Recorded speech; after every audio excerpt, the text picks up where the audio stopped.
This is a very short segment on extended arguments. We come now to an important point, the recognition that argument structures can be scaffolded. That is, we can build upon arguments in arguments. These are what we call extended arguments. In such arguments, we find subconclusions functioning as premises later in the argument's presentation.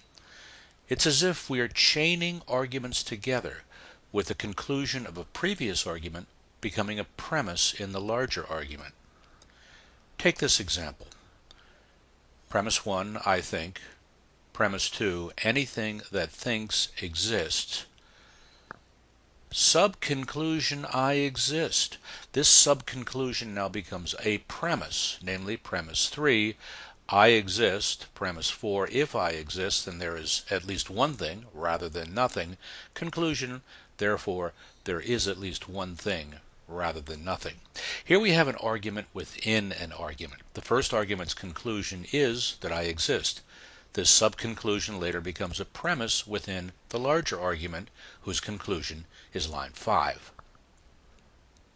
So, there are three things to note about extended arguments. There is at least one subconclusion in the argument.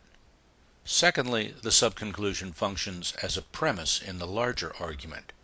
And third, any subconclusion which fails to follow from its premises can't be used to support further subconclusions or the main conclusion in the extended argument. This concludes the segment of extended arguments. Please continue to the next segment.